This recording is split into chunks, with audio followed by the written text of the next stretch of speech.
I'm watching the largest financial market in the world, the United States, go all in to crypto for the first time. This could be perhaps the greatest revolution in financial technology since the birth of the internet itself. Even SEC Chair Paul Atkins just said he wants to tokenize the traditional stock market, put everything on chain. Today, I'm announcing the launch of Project Crypto to enable America's financial markets to move on chain. How is Algorand positioned to take that market share? Today, I sit down with two of the leadership at Algorand Foundation. We have definitely superior technology to be able to go after this market. We talk about the massive roadmap update that was just announced. Algorand just had a massive roadmap update.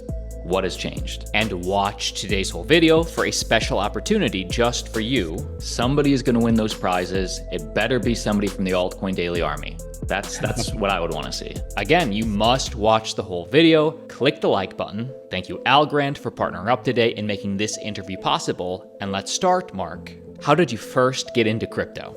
I found cryptocurrency in 2017, going to the first blockchain week in San Francisco and hearing all the amazing presentations by academics about the potential of crypto. That's when I got hooked.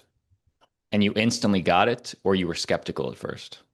I was curious about it. I was intellectually very curious about it and how it all worked, and so I wasn't really skeptical about it. I was just like trying to learn more. I remember still seeing the first presentation by Vitalik and understanding about 2% of what he was talking about, and so my goal in life was to increase that percentage gradually. And Bruno? And I'm probably still only at 20%. Hey, that's a 10x. That's great. Yeah, for me, I heard about Bitcoin long time ago, but I was one of those that said, "Oh yeah, this is fake money," and I forgot about it for a few years and went on with my career, work on gaming industry, in the sport betting industry, and I was trying to make some open source contributions, and I found Monero as the first project I really got interested in, really went deep into that, and then just decided to focus on this industry. I do have an interest in distributed systems and applied cryptography naturally, and this just was a good fit.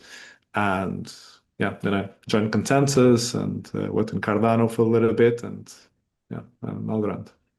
And at Algorand, you're the architect, or what is your position? Yes, I'm the principal architect in the foundation. And acting CTO. And acting CTO. Love it. This is going to be a great conversation. And actually, first, I want to pose this question to Mark. Just big picture. We've had a lot of new subscribers in the audience in the last few months. So for the folks at home, what is Algorand and how is it different from a Solana? Yeah, so Algorand is a layer one blockchain. It's one of the OG chains. It's been around for 6 years and has actually never had any downtime or any issues over those past 6 years. And so it's known for its very, very efficient consensus mechanism. And this consensus mechanism really enables Algorand to be kind of the people's chain. Like anybody can basically run a node. You don't need any kind of heavy equipment. You can just do it from a mini PC at home. And so it's super, super decentralized. And yet it can still do over 10,000 transactions per second. It supports features such as instant finality. So this consensus mechanism really makes Algorand stand apart. And so what's different from Solana? Well, all the things I just mentioned, like we've never been down. We are super decentralized. We provide instant finality. And what that means from a user perspective is that you create a super, super smooth user experience. So if your experience our DeFi ecosystem, right, it is super smooth. It's Web 2-like, transactions go through instantly. You never have to wait. There's no failures. And so it's a really, really cool experience. So yes, Bruno. Yeah, I was going to add a little bit of color to that from somebody that did work in other ecosystems. And if you do come from other ecosystems, you'll find a few things in Algorand that can shock you a little bit on the positive side. So Algorand natively supports a lot of things that otherwise you'll have to write contracts in other chains. For example, all assets in Algorand are native. You don't have to have dedicated contracts, contract standards, in which their implementation, everything needs to be audited and make sure There's no exploits. The protocol itself ensures the security of all assets. Also, because of what Mark mentioned, this instant finality, which is a real breakthrough, not just in blockchain systems, but in distributed systems, to have a global distributed network in which, as part of the propagation and certification, part of consensus, it ends up with one only answer at the end. All other blockchains today on a layer one, at any point in time, you can have multiple right answers, and the network eventually needs to solve that problem. And this leads to consensus forks. You might be running a business in which you're relying on state that you need to read to proceed with your business, and you're on the wrong side of the fork. And things get reverted, there's rollbacks. When you develop in Algorand, you read from the latest state and you proceed immediately. That is such a breakthrough. It's not talked about enough. And so much so that the mechanism which enables this is a VRF, is a cryptographic primitive. We see adoption in other networks now, but all started in Algorand. So Algorand has instant finality. That means it's the fastest. Is that a basic way to think about it, or is that? No, finality. So I'll explain finality. So for example, let's take Bitcoin. So you make a transaction and like all our wallets, you say, hey, your transaction is in a block. Let's get 6 confirmations before we're sure. What does that mean is you see your transaction in a block, but you're not sure if there is a competing fork of the chain. The network itself will solve that eventually, and different networks have different ways of solving that problem. In Algorand, that does not happen. As soon as a transaction hits a block, that's the block. That is the final block. Some networks take 15 minutes, 5 seconds, 1 second, 20 minutes, 7 days. Algorand, it's immediate. As soon as that block appears, that is final. There's no more trying to rearrange the state on your end because you're on the wrong side of the state of the chain. It's final immediately. It's a big change in paradigm in how we interact with the blockchain. So I'll pose this question to either of you. Algorand just had a massive roadmap update. What has changed? So maybe I'll start here and then Bruno can jump in. So the core focus of our roadmap is really around driving real world adoption at scale. And so because of the reasons that Bruno mentioned, like if you look at other roadmaps from competing chains, they are still trying to kind of solve basic protocol related issues, such as finality, as Bruno mentioned, or speed or scalability or stuff like that. And so we have the luxury that we don't really have to focus on these things anymore because we've solved them a long time ago. So we can focus on the layers kind of above it to drive real world adoption. And so a core focus of our roadmap is to remove friction everywhere we find it. We remove friction for users, remove friction for developers, remove friction for businesses, because we all know there's still a lot of complexity that exists within the blockchain industry, and we want to basically tackle all of these things, and we have specific products that go after that.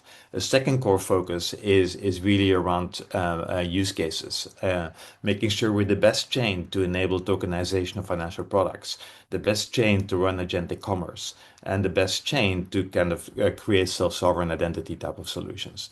And so that's the core focus of the roadmap. We also, have applied research going on in privacy.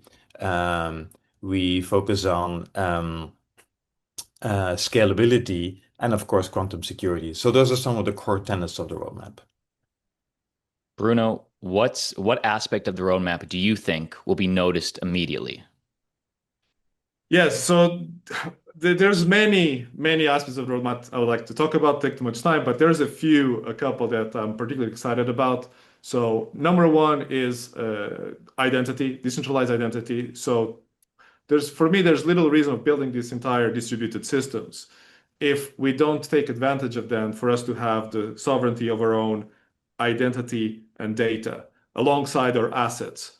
And there's a big movement in the Web3 space to us control our identity in ways that when we go to any platform, anywhere in the digital space, to not have the platforms controlled who we are digitally, our digital anchors, but us to bring that to the platforms, and so that we can span across applications and ecosystems, and we carry our identity with us, and we don't have to re-register, redo KYC processes.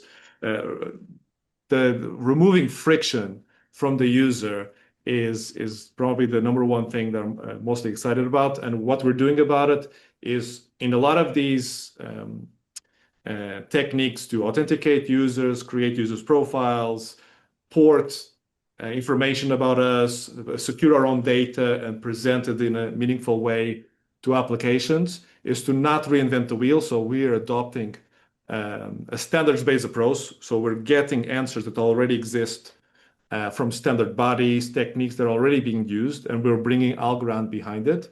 But we're bringing things that are being standardized across the internet, agreed by groups like the W3C, Open Wallet Foundation. So we're bringing that into our ecosystem in a way that we're not coming up with the answers. We're adopting what makes sense.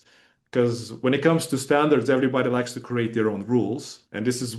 And when you create a new standard, there's a million of them. Nobody likes to adopt, they prefer to create. So we're changing that a little bit because it's one of the things that makes Web3 a little bit immature to the rest of the tech space, is we like to reinvent the wheel sometimes. So we're not doing that on the user space. So we're going to bring the experience to the user in which they use an application, blockchain is behind it. We're trying to remove friction, all the technicalities that we like usually in Web3 to put in front of the user. We're removing that.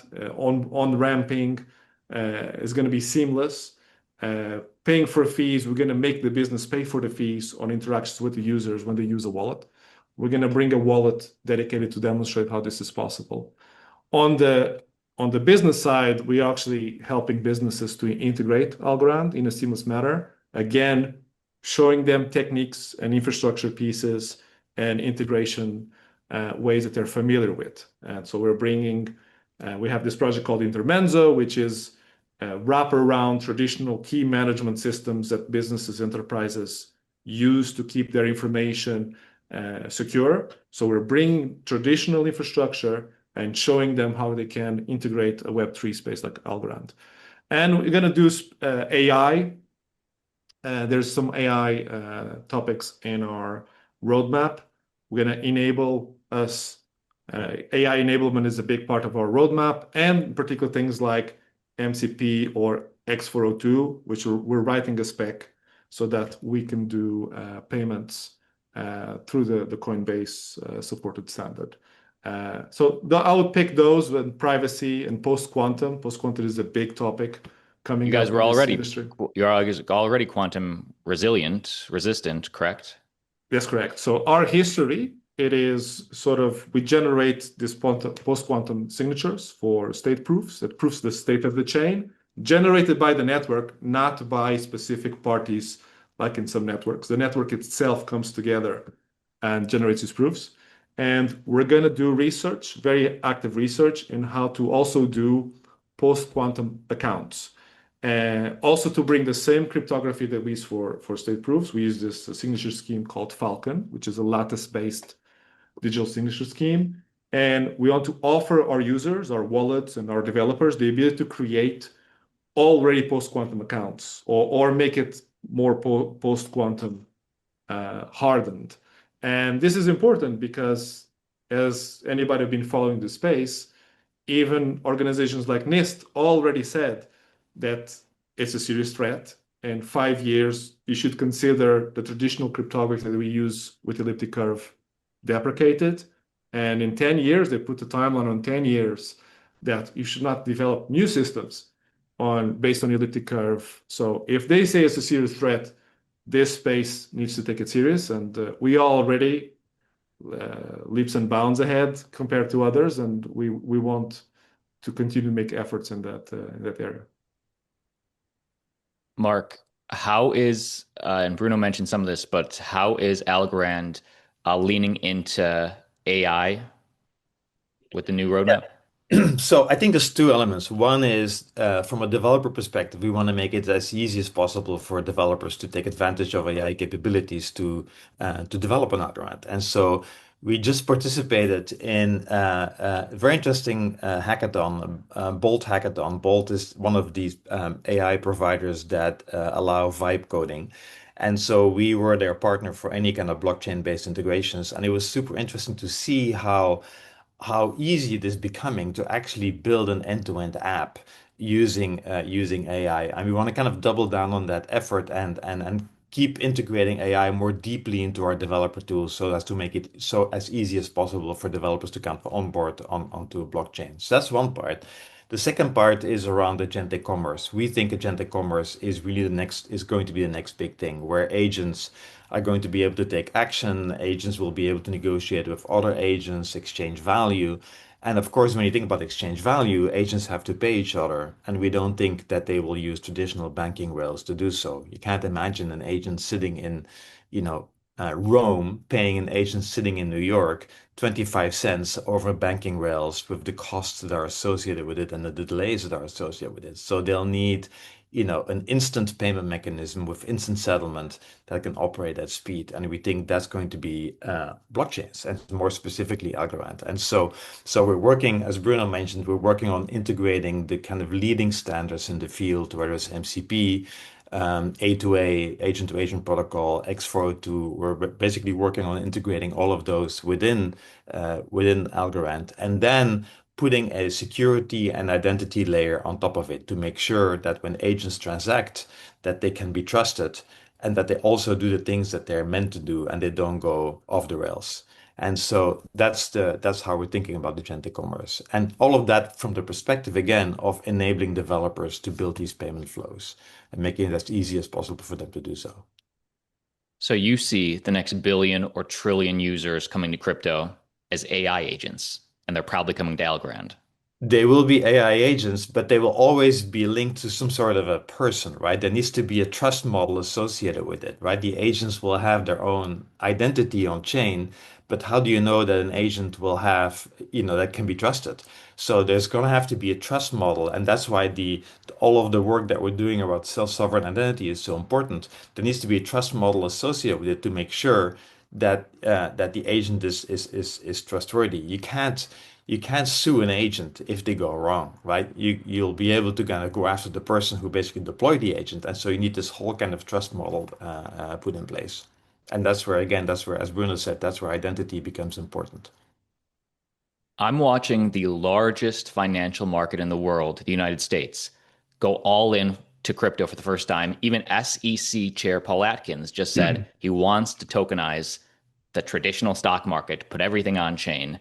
How is Algorand positioned to take that market share?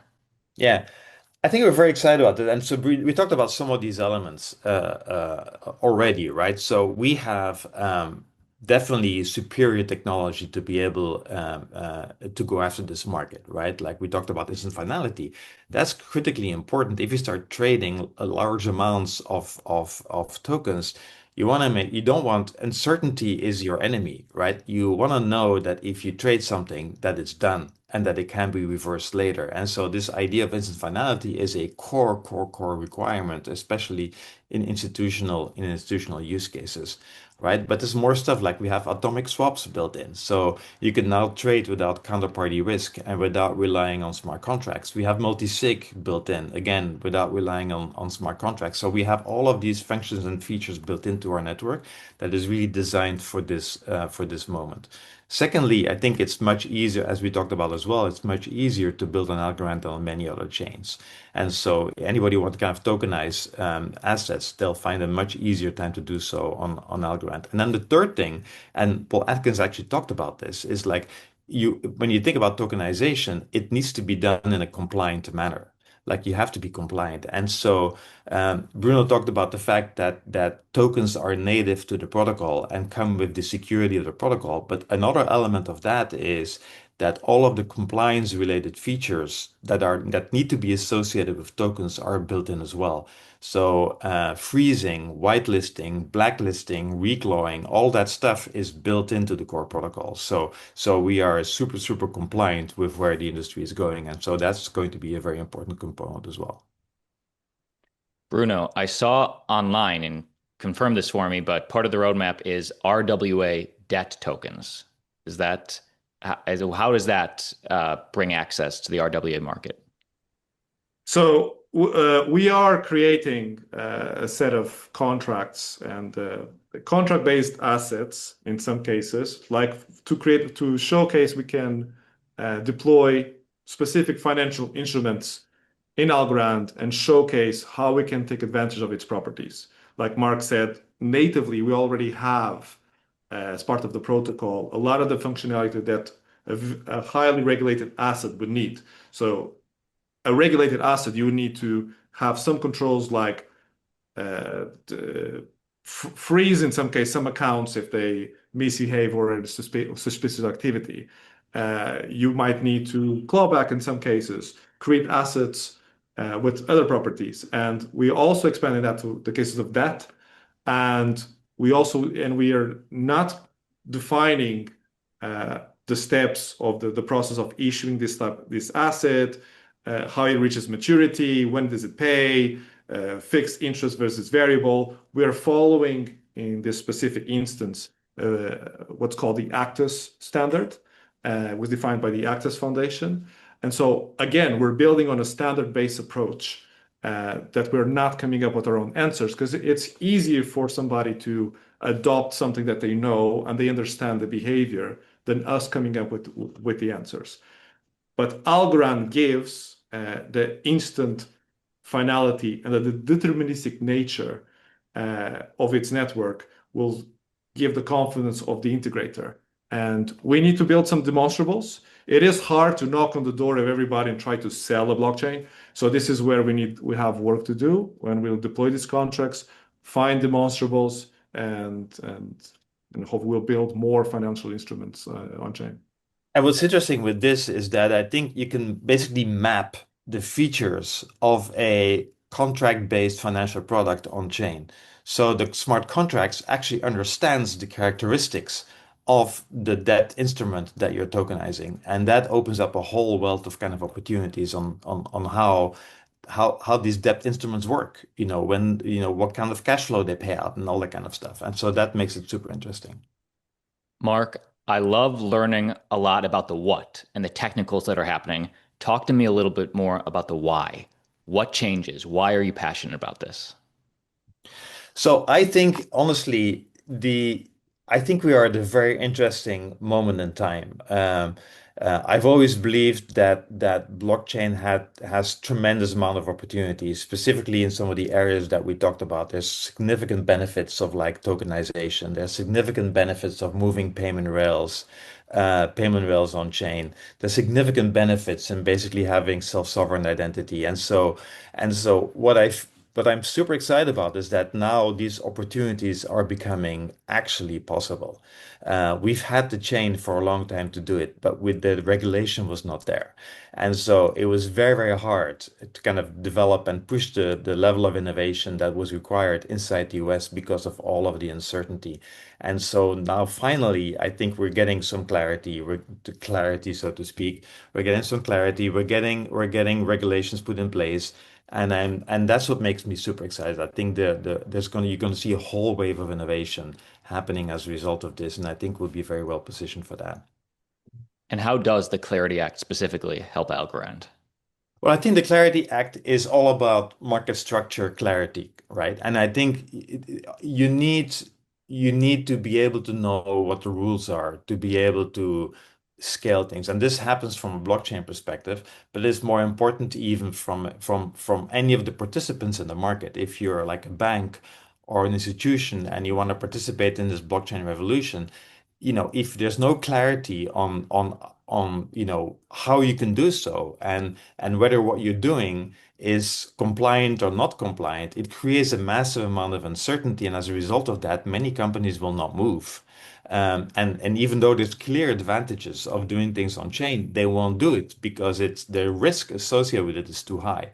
And so the more of these rules that are put in place and the more clarity there is around what constitutes a security, what doesn't constitute a security, how are things being regulated, the more clarity is being provided, the more the friction for these big companies is removed. And so the real benefits of a blockchain can really shine through. And that's what I'm excited about. Bruno, what didn't we mention about the roadmap? Is there anything we didn't hit? Yes, maybe privacy is it's one that's quite important. So I think any of these systems, in Algorand included, for to have impact on our lives and to be fully adopted by institutions and even governments, some level of privacy needs to be there because you need to protect its users. Most blockchains, once you know a little bit of information, you're able to trace everything that the user has done with specific accounts. And you can imagine that you probably wouldn't feel comfortable sending me a simple NFT if that account has other behavior that you don't want it to be disclosed. And today that is a problem in all networks, to be honest. But for something to be regulation friendly, compliance, it also will need mechanisms that you need to prove certain things. And this is where things like zero knowledge proofs are quite important. We do have a lot of work in this space. We have something called AlgoPlonk. We're actively researching and expanding it so that we can prove things in a nice fashion with selective disclosure, or in certain cases you want to prove things without disclosing them. So privacy, it is a must, and we're actively going to expand our research efforts in different techniques, not just on Plonk, but confidential transactions and homomorphic encryption and other techniques so that we can have a certain level of privacy with confidential assets. So this roadmap changes things big picture, but just in the next 6 months into 2026, what can we expect with Algorand? So what I'm very excited about actually, and this goes beyond the roadmap, is we're launching, and your audience might be interested in this, we're launching a new campaign called AlgoLand. And AlgoLand is kicking off, is opening, I should say, about mid-September. And it's an invitation to everyone across crypto to come and explore all of the features and capabilities and all of the protocols and projects that are running on Algorand. And so it's going to be 13 weeks campaign. We'll have weekly quests that people can do, weekly prizes to be won, including tickets to the Las Vegas Formula One, or if you want to go to DEF Connect in Argentina, you want to go, but you never meant to go. Well, we'll have tickets for that too. So there's going to be a whole range of things you can actually win, and you can explore actually the wide variety of protocols and projects that are running on Algorand, like the prediction markets, the DeFi protocols, the AI agents that are running on Algorand. So you can explore the entire ecosystem and have some fun and win prizes while doing so. Somebody is going to win those prizes. It better be somebody from the Altcoin Daily Army. That's what I would want to see. Actually, and we're using our on-chain verifiable random function as the selection mechanism to win the prizes, to make sure it's like completely secure and unbiased. But I'm sure, given the massive audience you have and the massive uptake there will be from your audience, that somebody in your audience will win it. Guys, always more to talk about. Before we get to final thoughts, Mark, I did want to ask you this. I know you have no control over this, but what do you think of these crypto treasury companies? And would you like to see an Algorand treasury company? I think it's interesting. I think it's definitely an interesting approach. It's something that I think is worth kind of exploring. Of course, I don't know if it makes sense for us or not, but it's definitely an interesting new phenomenon. Crazy, crazy. All right, final thoughts. I appreciate you guys taking the time. Final thoughts about Algorand. One thing I would say is we talked a lot about maturity, the fact that we've been around for 6 years. I think the roadmap is an indication of maturity as well. I think you can actually estimate the level of maturity of a blockchain by just looking at the roadmap and see where they spend their time, where they spend their effort. As I said, we don't have to spend any time on, reducing finality. We don't have to spend time on scaling. We don't have to spend time on any of these things. We can spend our time on driving mass adoption, and that's what we're 100% focused on. Yeah, I'll add to that for the audience, if you're curious about different blockchains and you really go shop around for a blockchain and a single layer is important to you, there's many strategies to scale blockchains. We are, as you notice on the roadmap, we're not mentioning layer twos and other sort of scaling mechanisms. We pack a lot on a single layer, and we want to. That's on purpose. And so if you go around and shop around for blockchains, I invite you to read about Algorand. You'll be surprised, happily surprised to know how much we can pack on a single layer that others might need multiple layers to achieve. Bruno, you're not speaking. We can cut this out if you don't want to answer, but do you personally see Algorand being top 3 in the future? It seems much better than a lot of the other blockchains out there. So as I said, sometimes the best tech doesn't win, because it is hard to sometimes compete in a space where others have first mover advantage. But because they're the first, doesn't mean that they're the best. And also subsequent projects, they take advantage of the lessons learned from these first projects. Definitely, Algorand has some properties that if you develop in Ethereum and others, you get really you're really enthralled with the ecosystem, because it solves a lot of problems that otherwise you'll have to hack your way around, build dedicated systems to solve. For example, transaction ordering, this concept in Ethereum to order the history of your own transactions. That's a very heavy burden for the integrator and those who have tried to build systems with a lot of throughput that interact with the chain a lot. That's a big burden, especially when you have consensus forks and you have to write contracts for everything. And you want things to be deterministic because you want to offer security to the people that integrate your projects. That's a lot of burden to put on the integrator. Algorand solves a lot of that in a very easy, elegant manner, and all comes from this VRF and instant finality, no forks principle, and it's native. Everything is native, and it just makes the experience seamless. And if you build real systems and you want to trust what you read, and you want to trust the network without relying on non-deterministic code and contracts that you have to audit and pray that there's no exploits, Algorand is the answer there. And if it's going to get there, I hope people give it a shot. Personally, it is the most exciting blockchain project I've seen. It packs a lot on a single layer that others need, as I said, multiple layers to get there. We might not get the shine sometimes that we deserve, but if depends on us, we'll get there. I love it. Links down below for Algorand for you guys. Thank you. Thanks, Austin. Thanks for having us.